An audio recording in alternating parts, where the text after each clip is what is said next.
That's what I call the subjunctive aesthetics, right? This shift away from the indicative and the real, the what is, and toward the modes of hypothesis, of dreaming, of imagination, of doubting. Art has this capacity to ignite our imaginations and help us imagine the way the world could be otherwise, or how it should be. You're listening to Speaking of Language, a podcast recorded at the Language Resource Center at Cornell University. Each week, we explore a topic related to language pedagogy and second language acquisition. This week on Speaking of Language, Carolyn Fornoff joins us to discuss her research into the intersection of art, artists, and climate change in Latin America, as investigated in her new book, Subjunctive Aesthetics. Welcome to a new episode of Speaking of Language. I'm Angelica Kramer, the director of the Language Resource Center at Cornell University. And I'm Sam Lupowitz, the LRC's media manager. We are joined today by Dr. Carolyn Fornoff from Cornell's Department of Romance Studies. She recently published a book titled Subjunctive Aesthetics, Mexican Cultural Production in the Era of Climate Change, and she will share her findings with us on the podcast today. Welcome to Speaking of Language, Carolyn. Thanks so much. It's great to be here with both of you. So before we dive into your book, can you tell us a little bit more about your own path with languages and your background here? Yeah, absolutely. So I'm originally from Austin, Texas. And growing up in Texas, there's a lot of contact with Mexican culture. But when I was 15, my dad had an opportunity to take a job in Boston. And I was really excited to move. And my parents were worried. They were like, why do you want to leave Texas? And, I was bored with my life, with my friends. And so they suggested that I consider doing study abroad. And so I was 15. I had just finished my sophomore year of high school. And I had been studying Spanish as a middle schooler and high schooler. And so they introduced me to the idea of high school year abroad. And I did a year abroad in Argentina through the program AFS. And my mom had wanted me to go to Spain, but I said, absolutely not. I picked the country that was the farthest away. Of course, so, yes. Argentina was where I ended up. And that year was the year 2001. And so it was a very eventful year. While I was in Argentina, the Twin Towers fell, as well as at the end of the year, the Argentine peso collapsed. There was an economic crisis. Wow. And so for me, it was a real year of political awakening because I suddenly started thinking about politics in a whole new way and understanding anti-Americanism and the role of U.S. imperialism in Latin America. And so I think that ever since then, I've felt a deep connection between the Spanish language and sort of this moment of political and creative awakening for me and growth, as a 15-year-old. Oh, yeah, without a doubt. Wow. Well, so that leads us to your research, which is focused on cultural responses to the environmental crisis in Latin America. Could you talk a bit about what led you to this field of study and how did that culminate in your new book? Yeah, of course. So after undergrad, I taught Spanish in Houston for 3 years to middle schoolers, most of whom were from Mexico and Central America, so working with heritage speakers. And after a couple of years of doing that, I decided that I would be a much better teacher of adults who were older. I was terrible at disciplining the middle schoolers. I wanted them to like me, which is not a great way to deal with middle schoolers. And so I went back to grad school. And at that time, Texas, as well as Mexico, was enduring one of the biggest droughts on the historical record. And it was affecting all sorts of people's livelihoods, and in response to that drought, many people were migrating, and yet the media didn't really seem to connect the dots between climate change and immigration. And so ever since that experience, I became increasingly interested in how environmental crisis shapes shapes our life, and how it's not just a problem of the future, as we've often thought about climate change as sort of this future problem, but it's a problem of the present, and it's a problem that we've been living and dealing with. And I became interested in thinking about how literature and the arts reckons with environmental crisis, how it helps us see and understand environmental crisis in different ways. It brings stories of climate change to us. It helps visualize climate change in interesting ways. Yeah, that's so interesting. And you just mentioned that there are different contemporary filmmakers, writers, and visual artists, right? And you are looking at how they approach climate change. Can you summarize the changes in engagement that you have seen in your research? Absolutely. So the book that I just published is an assessment of how Mexican filmmakers, writers, and visual artists have dealt with topics of environmental crisis in the 21st century. And what I found as I was surveying cultural production is that there's a real shift away from using art to prove or demonstrate evidence of environmental crisis. And that's what I think about in the book as sort of these indicative modes of narrating environmental crisis, showing us what is. Yeah. And that's sort of if we think about the mode of the indicative as a grammatical mood, right? It's the mode of certainty, of truth-telling, of statements, of fact. And so environmentalist art has often operated in this mode of certainty and trying to,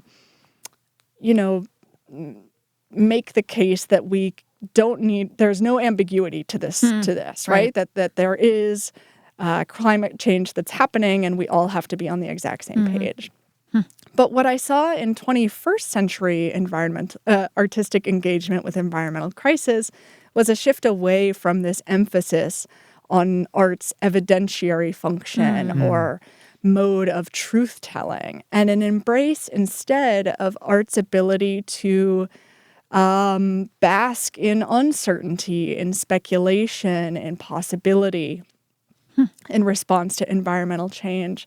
And that's what I call the subjunctive aesthetics, right? This shift away from the indicative and the real, the what is, and toward the modes of hypothesis, of dreaming, of imagination, of doubting. And so in the book, I talk about how art has this capacity to not just show us that environmental crisis is happening, but to ignite our imaginations and help us imagine the way the world could be otherwise, or how it should be. Yeah, that's great. So talking about these different mediums of expression that you were investigating in your work, film, painting, poetry, what have you, I know you talk a bit about how the idea of subjunctive aesthetics unifies them. Do you also see any notable differences in the way various artists or art forms engage with the climate crisis? Yes. So in each chapter, I look at a different sort of subjunctive strategy, and those strategies vary widely. And sometimes I map those strategies onto different forms of cultural expression. So, for example, in the first chapter, which is about environmental rewriting, I look at how the author and visual artist Veronica Gerber-Bisecci uses rewriting of canonical Mexican texts from the 20th century as a strategy to sort of project them into the future and imagine what those texts would be like if they had been written from the vantage of today. And so there are these works by writers like José Juan Tablada and Amparo Dávila in the 20th century that don't really register an environmental consciousness, that Gerber-Bisecci sort of inhabits and dwells in these inherited textual infrastructures and makes sort of small modifications to then sort of amplify how those texts Right. could speak also to environmental crisis. So that's just one of the subjunctive strategies is rewriting. Whereas in the last chapter, which is about greening Mexican cinema, I look at how filmmakers in Mexico are responding to the need to sort of think about cinema's carbon footprint and environmental footprint. And there, the filmmakers are often experimenting with what can be called like carbon neutral forms of filmmaking and film exhibition. So they use sort of solar panels or even bike pedaling as a way to sort of generate alternate forms of energy that aren't dependent on oil. Yeah. Oh, that's fascinating. So you've touched on subjunctive aesthetics being about, quote, the planet not just as it is, but as it could be or should be, end quote. Are there any particularly notable visions of what could or should be that you came across in your research? Yeah, so I mean, I think that there are several models of how we can imagine the world and culture otherwise. And so one of them, right, is this film exhibition infrastructure, right? So in rural Mexico, there are many places that do not have movie theaters. And so I look at this initiative called Cine Móvil Toto that brings cinema screenings to rural populations in Mexico with sort of like pop-up film screenings. And the way they do these pop-up film screenings is totally carbon neutral by using solar panels and by bringing these bikes that sort of generate energy through children that attend the shows, and they enjoy pedaling the bikes to sort of power the projector and power the sound. And so that's sort of just one speculative model of how we can reimagine cultural infrastructure to speak to the problems of the present. Interesting. And your book focuses on Mexico in part because of its contradictions as a state that has positioned itself as a leader in combating climate change while also escalating its resource extraction. But what can that specific example teach us about other countries and their cultural responses? Yeah, I mean, I think that, right, so Mexico has this contradiction, right, of being sort of at the forefront of conversations that are happening at the United Nations to combat climate change, but also at the same time doubling down on oil as a way to power the economy, as well as granting a lot of extractions to mining companies. But we could say that this contradiction is really a contradiction of the present in most countries throughout the world, including the United States. But I think that looking to Latin America, really often it foregrounds the role of colonialism in how it intersects with contemporary environmental crisis and the uneven way in which the people who produce the most emissions are often not the people who suffer from its effects. What is a key takeaway for our listeners and the reader specifically of the book? Are there any actions that you hope your book will inspire? Any thoughts or wishes that you'd like to share with language instructors in particular? I think that perhaps this goes beyond the book, but one of the most important takeaways is that climate change isn't just a scientific problem, and it's not just an economic problem, it's also a cultural problem. It's a problem of what stories we tell about our relationship with the planet. It's a problem that is derived from the values that we have and the way in which we relate to the non-human planet. And I think that language is a way through which we articulate our relationship and the way that we think about the non-human world. It's those stories and those values that shape the policies that we make and the way that we relate to the planet.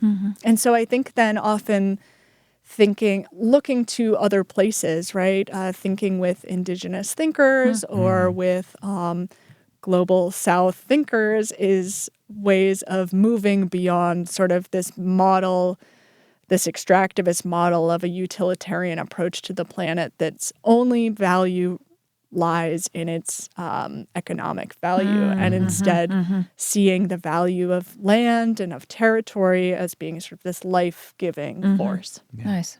Great. Well, Carolyn, what other projects are you currently working on? Well, this summer I'm going to be hosting a Nexus project, which is for undergraduate research at Cornell. And one of the things that we're going to do is we're going to look at the archives of Andrew Dixon White, who was Cornell's first president and one of Cornell's co-founders. And an interesting fact about Andrew Dixon White is that he was charged by Ulysses Grant to go to the Dominican Republic to assess whether the United States should annex the Dominican Republic.